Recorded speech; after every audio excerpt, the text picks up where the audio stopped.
Now, delivering his 2026 State of the Nation address last night at the Cape Town City Hall, President Ramaphosa outlined a number of interventions and committed to tackling the water crisis around the country. Now, what he said was they are committing more than 156 billion rand in public funding for water and sanitation infrastructure over the next 3 years and the establishment of a national water resource infrastructure agency.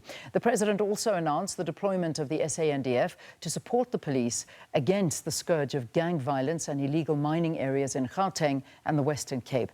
To unpack this more, we are joined by Dr Shadi Maganoe, who is a senior lecturer at the School of, Wits School of Law, and also Dr Frederich Kirsten, senior lecturer at the School of Economics at the University of Johannesburg. Thank you so very, very much for joining us, both of you. Thank you. Good morning and thank you. Thank you. All right, let me begin. Okay, now I've got two doctors, so if I may, I'm going to call you by your first names. Apologies if I'm wrong on that, but Shadi, if I may begin with you, if that's all right. That's totally fine. Thank you. I start off with basically having a look at a number of issues, but I suppose the best starting point is to just get your analysis up front. How did you feel about it? I think this year's Sona was much better than last year's from what we heard in terms of a lot of promises being made in 2025. So I think this year's Sona was framed around, I think, constitutional promises, dignity, equality, water, safety, and economic opportunity.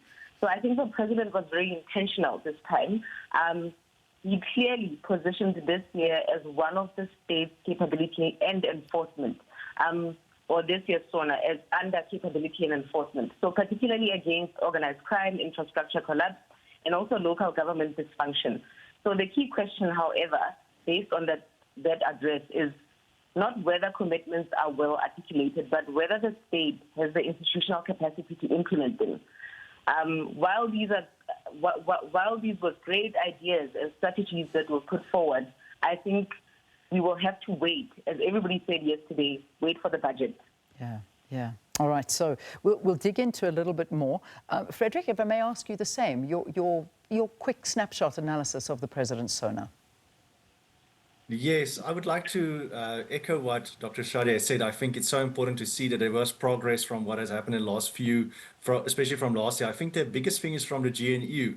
I think the growth of the GNU and the stability that it brought to South Africa's economy and the turning point in the South African economy. But there's also still some issues in the South African economy that needs to be hashed out, because I think still growth is just a bit too low for really reducing unemployment. But what you can see from this is there's some positive things like digitalization, renewable energy, private-public partnership that all originated from the GNU, which I think is which created a lot of positive sentiment. But it's also very sensitive here in South Africa, especially with a lot of political elections coming up, the local election, and also within party elections that can easily change the whole political landscape very quickly. Yeah. And yes, so that's for me is the summary. Okay, so the big thing, and I think this was probably what most people are speaking and looking at right now. We'll go through a couple of the points that really did stand out, but one of them certainly was the whole issue around organized crime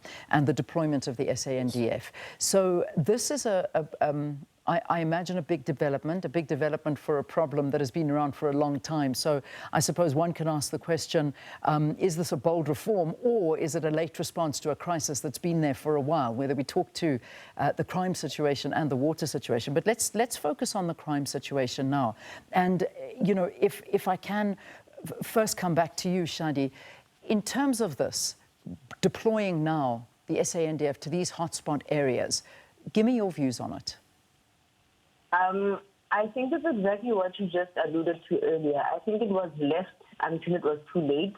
And I think based on the Madlanga Commission and the revelations that are being made there, it's probably because there are issues within SAP itself. Therefore, that is why all of this organized crime went on through a culture of impunity. The deployment of the SANDF is permissible under the Constitution, but I think in extraordinary circumstances.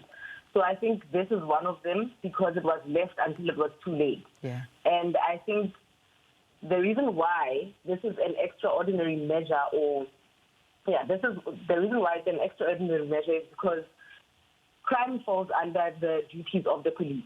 The SANDF should not interfere in that instance, right? So, but because it was left until it was too late, the SANDF has to come in and basically assist in that sense.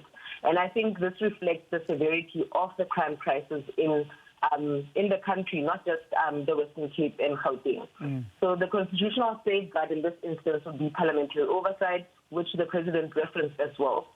So the key issue here would be proportionality and duration in that sense. How long is the SANDF going to be deployed?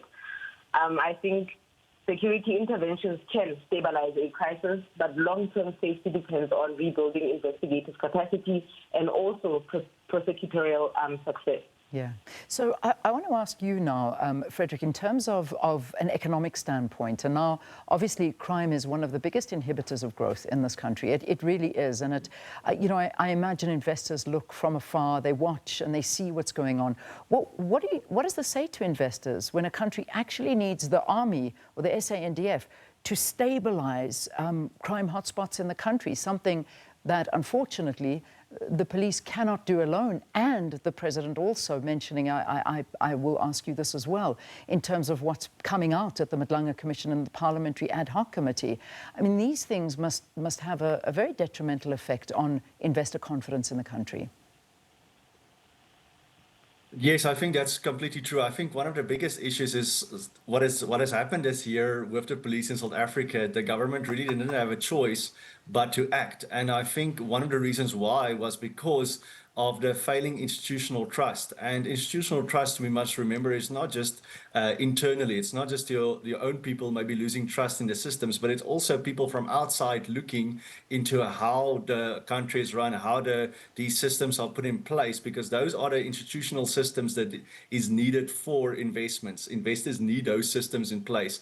And that's the crime was one of the things that's actually contributing really towards discouraging investors. And I think in South Africa, I think it's something that has been, in a global sense, been also talked about, and especially from a tourism side. But I think from just a pure South African side, I think it was very important for the government to act on this and to show they're acting. Although it's a short-term solution, I don't think it's long-term. Like Dr. Shadi said, there's no long-term solution with the SANDF coming in. But I think definitely it does show short-term resilience and a fight against crime that the government is taking very, very seriously, given what has happened this year with the commissions, and hopefully putting more institutional trust back into the hands of South Africans, but also the global public to see, listen, we are fighting this, and this is something that it is a safe country to come and invest in, and we have that institution under control, which I think is so important. Yeah, very, very important. And I mean, basically, just to quote, saying organized crime is now the most immediate threat to our democracy, our society, and our economic development. And, you know, this is one of our biggest issues. And again, Shadi, let me please come to you. And we talk about the kind of things that they're going to do is, use technology, intelligence, integrated law enforcement, vetting. We've heard vetting so many times, lifestyle audits, all of these kind of things, but now focusing within the crime sector. So let's speak to that, Shadi. How do you feel about this, and how the president and the plans the president has put in place to try and get to terms with rampant corruption in this country? I think it's a step in the right direction. We heard once again a lot of ideas, a lot of announcements. And I think what stood out for me when it came to tackling or trying to combat organized crime was the whistleblower protection bill to protect whistleblowers. So I think while this is a great idea, or while all of these policy ideas are great, I wonder if we need more laws or whether we just need to implement existing ones when it comes to holding those exercising public power accountable, especially when it comes to the protection of whistleblowers. We've seen once again what has happened in the Madlanga Commission, where witnesses or some people whose names were implicated during witness testimonies being assassinated. Yes, we can't necessarily speculate and link all of those killings towards what has happened or what has been revealed in the Madlanga Commission, but I wonder, when is this bill going to be implemented, or when is it going to be signed into legislation, and what are we doing in the meantime? Yeah, and that's an issue we'll dig even more into as all these commissions go through. I want to move on quickly now to the issue of water and the maintenance thereof. I mean, this is something that the president said as well, and it's good to quote him because we get a sense of where he's at with Johannesburg, and he's saying Johannesburg without the water, a symptom of a local government system that is not working. Poor planning and inadequate maintenance of water systems by many municipalities are the main cause of the problems we are going through right now and are the reason that the taps often run dry. Great admission, I have to say, because that's what people have been saying for so long, and there's a constant defence with regard to that. Poor planning, poor maintenance and wasteful expenditure. So if we look at this, Frederich, I mean, 156 billion rand has been allocated now. But is it a funding problem at the end of the day? Or is it just municipalities that are completely mismanaged and don't know what they're doing? Yes, I think that's quite important to think about, because the thing is, the water issue, it has been raised in the past. It's not something new. We've seen it in previous State of the Nations addresses. We've seen it in previous budget speeches where money has been allocated to solve this issue. The degrading infrastructure in Gauteng is a big issue, and especially other parts of the country. But really, that requires funding, yes, and the funding can be allocated. But then, like you said, we need efficiency within allocating or using that funding to maximize its effect. Because at the moment, the biggest people suffering from it are the people in the lower end of the income distribution, the middle class. These are the people that feel the most from these water shortages. It's not just anymore it's not just about health. It's also about the economic environment in which businesses operate. It makes things so much more difficult for small, medium business enterprises to operate. And these are the things that really need to be looked at. And just going back to your point, I think it's a bit of both. I do think the financing is a very big thing because of the whole infrastructure really being outdated and needs improvement and upgrade,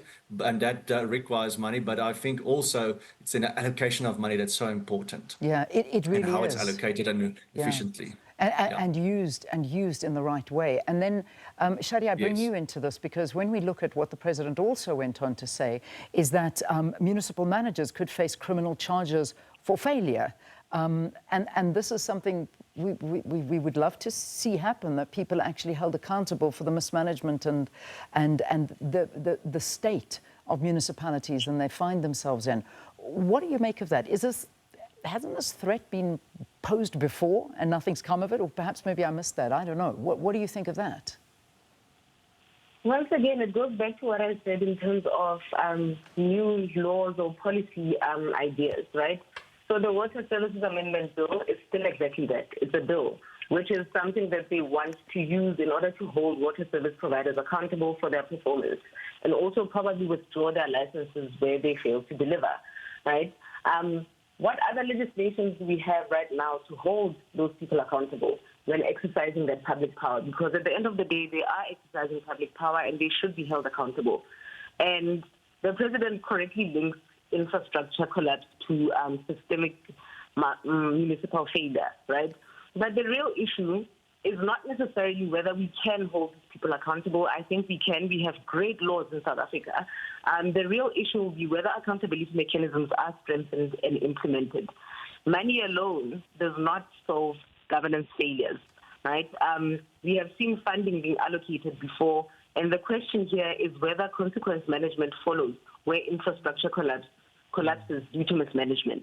Yeah. And that's where the question is. Yeah. Can we implement the existing laws? Because what we have now is a bill. And once again, we know how long it takes to implement or to adopt a bill into legislation. Yeah. So what are we doing still in the meantime? New procurement regulations, whistleblower protection, these are things that were also mentioned. I need to wrap this up, I really unfortunately do, but the foot and mouth disease for me is a massive issue. And Frederich, if I may, in literally 30 seconds, how badly has the FMD affected the economy here in South Africa, or is that something we're still going to be seeing? And food security. I think still something that's I think it's still going to be seen in terms of food security, but I think very importantly, it's something that just heats up the pressure with water, with everything happening, police, crime. I think it's just another component that we need money, and that's the thing. The budget speech is going to be the most interesting part now from the Sona to see where the money is actually going to come from to solve these issues. Yeah, I must say, I'm also looking forward to the budget. With all of these promises, we've got to find the money somewhere, and where? Well, we'll find out in the budget speech when that takes place later on in February. Thank you to my guests. Thank you so much for weighing in on this. Dr Shadi Maganoe, who is a senior lecturer at Wits School of Law, and also Dr Frederich Kirsten, senior lecturer at the School of Economics, University of Johannesburg. Post-analysis of the 2026 Sona.